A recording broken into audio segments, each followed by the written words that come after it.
This is what visitors witness today. Crumbling ruins, shattered columns, silent streets. But what if AI could reveal what truly existed here? Not ruins, but the actual city. Buildings restored, streets crowded with people. The Forum alive with 15,000 Romans going about their day. Using archaeological data, laser scans, and AI reconstruction, we've revived Pompeii back to life. October 24, 79 AD, hours before Mount Vesuvius buries the entire city beneath 20 feet of volcanic ash. Welcome to Pompeii. Not as it fell, but as it thrived. Let's recreate it. We begin at the city gates. Pompeii is enclosed by stone walls built centuries earlier when this was a fortified town. 7 gates open into the city. The Marine Gate, the Vesuvius Gate, the Sarno Gate leading to the river and harbor. AI reconstruction reveals what these gates truly looked like.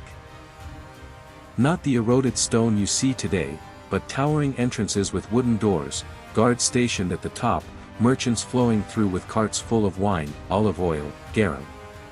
The fish sauce Pompeii is known for. The streets inside are paved with enormous stone blocks. Deep grooves carved into the stone by thousands of cartwheels over decades. Raised stepping stones allow pedestrians to cross without stepping in the filth because Roman streets doubled as open sewers. The city is arranged in a grid. East-west streets called decumani. North-south streets called cardines. Rectangular city blocks insel packed with houses, shops, workshops, and taverns. This is Roman urban planning at its height. And AI lets us see it restored, complete, vibrant. Now we're standing in the Forum, the center of everything. It's a massive rectangular plaza, 157 m by 38 m, surrounded by columns. In the ruins today, only stumps remain, but reconstruct it and you see colonnades. 2-story covered walkways wrapping around the entire Forum.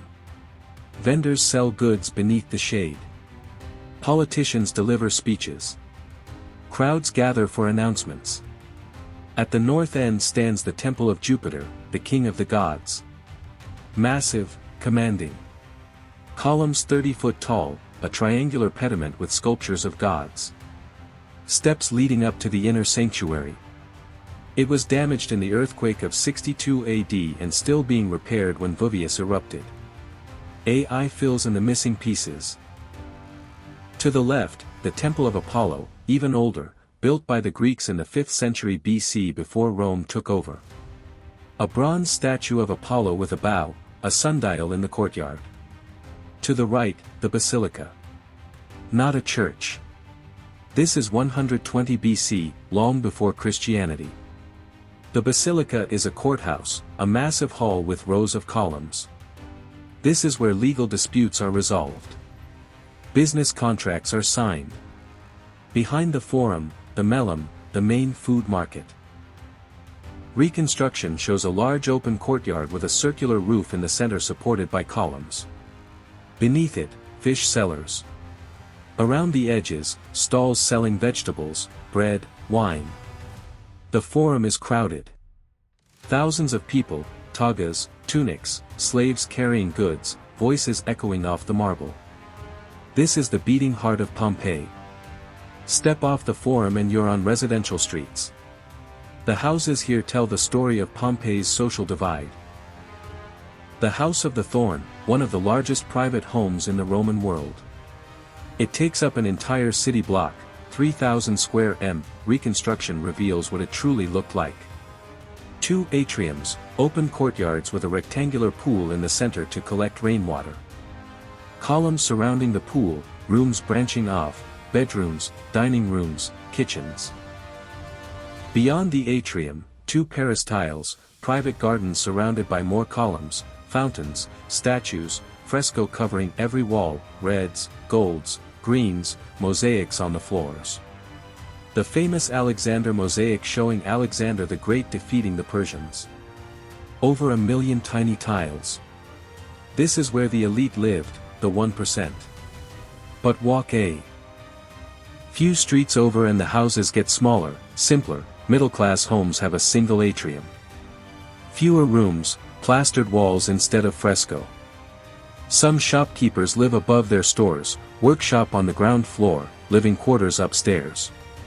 And then there are the slaves. Reconstruction of a bakery reveals the reality. A main house in front for the owner. Behind it, a cramped dormitory, 16 square m, storage and sleeping space combined. This is where the slaves who work the mills sleep. Some bakeries have prison-like wings. Slaves locked inside, forced to grind grain all day. AI doesn't just reconstruct buildings, it reconstructs lives. The Forum baths are one of Pompeii's engineering masterpieces. From the outside, it's just a building, but AI reconstruction shows you the inside, and it's incredible. You enter through separate doors, men on one side, women on the other. Inside, a changing room with benches and shelves for clothes, fresco on the walls, a vaped ceiling, then the frigidarium, the cold plunge pool. Reconstruction shows a circular pool waist deep with steps leading down painted blue. Natural light from a skylight above. Next, the tepidarium. The warm room. Heated floors. You can see the hypercaust system. The Roman invention that makes this possible. Beneath the floor, pillars create a space. A furnace outside pumps hot air into this space. The heat rises through the floor and up the walls. Finally, the calidarium. The hot room steaming. A large hot bath at one end, a basin for washing at the other. The ceiling is vaulted, designed to let condensation drip down the walls instead of onto people. This is Roman engineering. Advanced, efficient, centuries ahead of its time. And the baths aren't just for bathing. They're social centers, where business deals happen, where gossip spreads, where Pompeii's social life unfolds. Reconstruction brings it all back. On the eastern edge of the city, the amphitheater, the oldest surviving stone amphitheater in the Roman world. Built in 70 BC, today it's a partial ruin. Stone seats, crumbling arches, but reconstructed and you see the full structure. An oval arena 135 m by 104 m, seating for 20,000 people, more than the entire population of Pompeii. 3 tiers of stone seating. The lowest section reserved for the elite. Middle section for middle class. Upper section, standing room for the poor and slaves. At ground level, arched corridors circle the entire arena. These are the vomitoria entrances that let 20,000 people flood in and out quickly.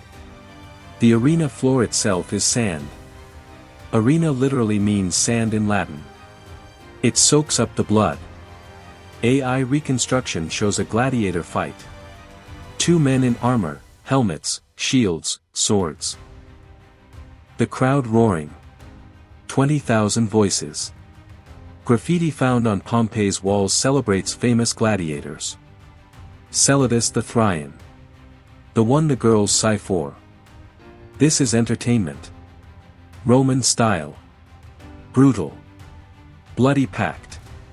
October 24, 79 AD. Around 1 o'clock p.m. Mount Vesuvius erupts. Everything we just reconstructed gone in 24 hours. The Forum, the baths, the houses, the amphitheater, buried under 20 feet of ash and pumice. But here's the paradox. The eruption that destroyed Pompeii also preserved it. The ash didn't just bury buildings. It sealed them, protected them from weather, from letters, from time itself. When excavations began in 1748, they found the city frozen, bread still in the ovens, graffiti on the walls, fresco intact, mosaics perfect.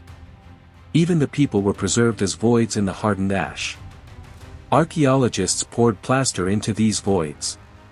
The result, casts of Pompeii's final moments.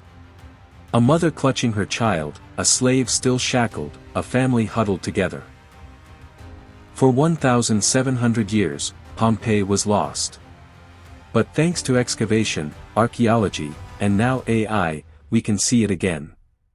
Not as ruins, but as a living city. The streets, the buildings, the people. Pompeii brought back to life. This is the power of AI reconstruction. We can take fragments, broken columns, crumbling walls, weathered stone, and reverse time. Pompeii isn't just a ruin anymore. It's a window, a portal into the Roman world as it actually existed. The grandeur of the Forum, the luxury of the villas, the engineering of the baths, the spectacle of the amphitheater, and the uncomfortable truths, too. The slavery, the inequality, the exploitation that powered the whole system. AI doesn't just rebuild buildings, it rebuilds history. This is Pompeii. October 24, 79 AD. Reconstructed,